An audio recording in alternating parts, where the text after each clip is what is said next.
back to the channel, you guys. Welcome back to Ironclad RC.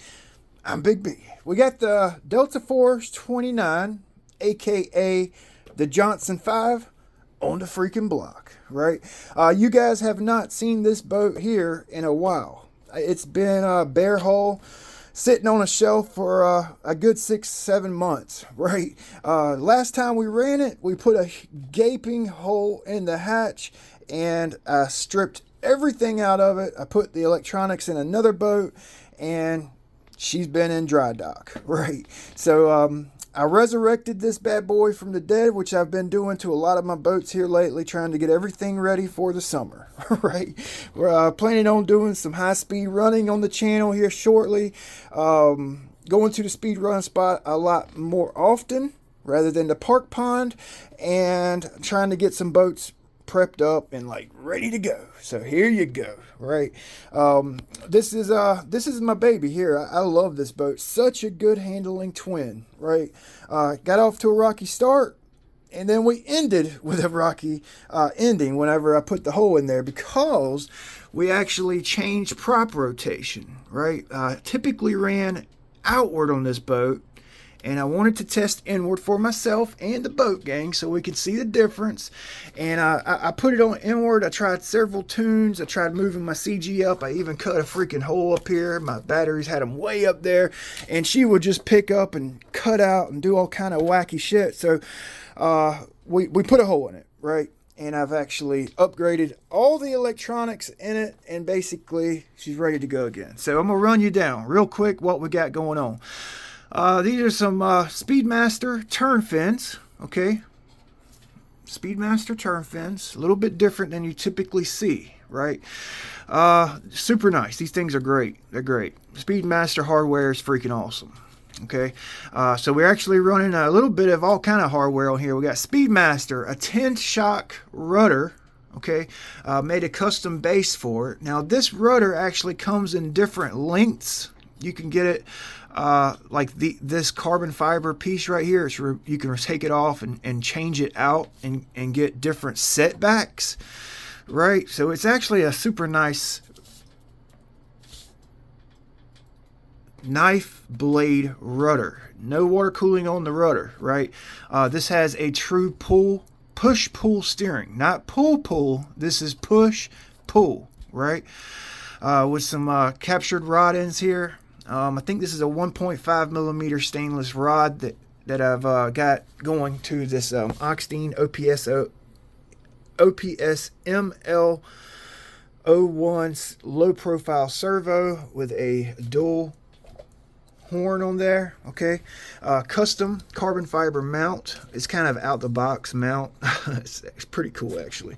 I was proud of that. All like handmade from the ground up. I laid up an angle piece of carbon fiber. I cut out an off the wall shape, and I like the way it looks. It looks like it's just floating there, you know.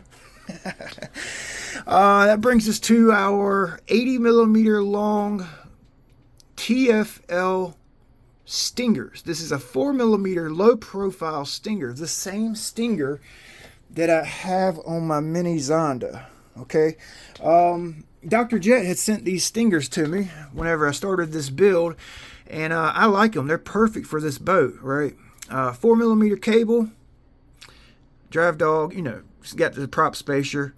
We're going to start off with these 40 millimeter CNC props from Offshore Electrics, okay? I also have some 38 detongue CNC props. I have some ABC, high rake. Yeah, I got a bunch of, we got about 6 different sets of props we could test on here, okay? Water cooling. I put these low profile water pickups in the bottom, okay? Very small pickup. Just coming right out the bottom there, one on each side. Just dirt cheap cooling, right? Just a brass tube epoxied into the boat. Everything back here is kind of reinforced with carbon fiber backer plates. Well, the rudder is anyway, okay? Carbon fiber inlay, okay? My battery tray, I'll go ahead and take these out real quick. My battery tray, I actually laid up the carbon fiber plate panel. Used 6-ounce TWILL, and that is a custom panel that I made and made my own motor mount. I got the Johnson Seahorse logo etched into it. Okay, running bigger connectors on this go around. My previous setup was 290 amp offshore electric ESCs, 290s, and two 2860s, 2750 kV. And we got 69 out the boat, right? It was a lightweight setup. This is a lightweight setup for this 29. We're actually running a pair of hobbywing seaking 180s. These are Oxidean seakings, okay? 180 with a 2968 3400 kV rocket motor. Okay, so we went up in diameter a little bit, in length, and we went up in kV from 2750 to 3450. Okay, so I'm actually really excited to see what the boat does, right? I really am. These 180s should give us the headroom to prop up if the motors allow, and we should be able to run like a 42 millimeter prop, no problem. Maybe even 44, maybe, right? 43, like a 1716 for speed, right? I went up with all my connector size, like I mentioned a while ago. We were running EC5s, and my connectors would get hot with my last setup. So I switched to QS8s. That opens up a lot more battery option for me. We can actually run these 5200s. We can run the 4000. I actually have lots of SMC 4S packs, big single brick packs. We can run single battery to both ESCs. I have 6500 150C HP packs we could put in here from SMC. I actually went from a 4mm to a 5.5 bullet. Right, we were running 4, now I got 5.5s. So I kind of beefed up the setup all the way around. Big shout out to Neil Starling for sending these motors. Thank you. These were going to go in the twin hydroplane, but I'm having a hard enough time keeping that boat or getting that boat tuned in. So we're going to use them in here. I think that's a great decision, right? Offshore Electrics couplers, okay, and a custom motor mount that I made. It's still holding strong. It's actually cut out to accommodate a 28 series, a 29 series, or a 36 series motor, right? I actually have a pair of dynamite 2000 kV dynamites here that we could put on here, the 6 poles. These are the 6 poles that come in the UL19. I have a couple of these that we can run in here, right? So if this 3450 kV gets hot with some aggressive props on, like doing speed runs, we can throw this in there and run it on 6S, right? Which we should be able to do no problem with these hobbywing seaking 180s, right? These were, I pulled one of these out, my Oxy digger, and the other one came out of the Scorpion outrigger, right? I've had this one laying around for a long time. Came out the Oxy digger. This one come out the Scorpion. So I figured, why not? I had everything laying around. I just used some cooling line that I had in my storage, and I basically built this boat, rebuilt it for nothing, right? Everything I had on hand. So I'm actually reinforcing. I actually decided to put one more layer of reinforcement on the inside of my hatch because, well, actually, let me go get it. Let me see if it's cure. It's under the heat lamp.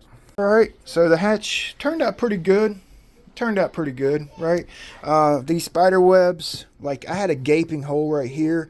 And at the time, I was like, I'm not going to spend a whole lot of time on it because I actually have an orange hatch on order with Offshore Electrics. So I was like, I'm not going to spend a whole lot of time on it, right? And in hindsight, I kind of wish I would have chased all these spider webs down and filled them, you know, because there was a big one right here. It's really just spider webbing in the gel coat, you know what I'm saying, from where the hatch flexed. But yeah, like all these, like you could see them. I just didn't want to chase them all down. I could have, right? But you know, yeah, it's time consuming, and I just don't have the time for it, you know. But I did get the gaping hole filled. That was a like you could see through it, right? There was no material there. That part turned out good.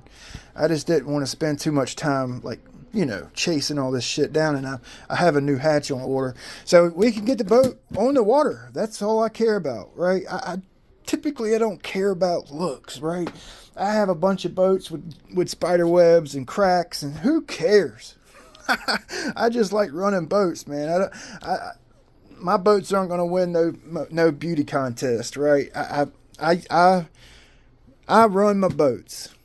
I try to run them, you know, and I put them through the ringer. For the time being, this will work, right?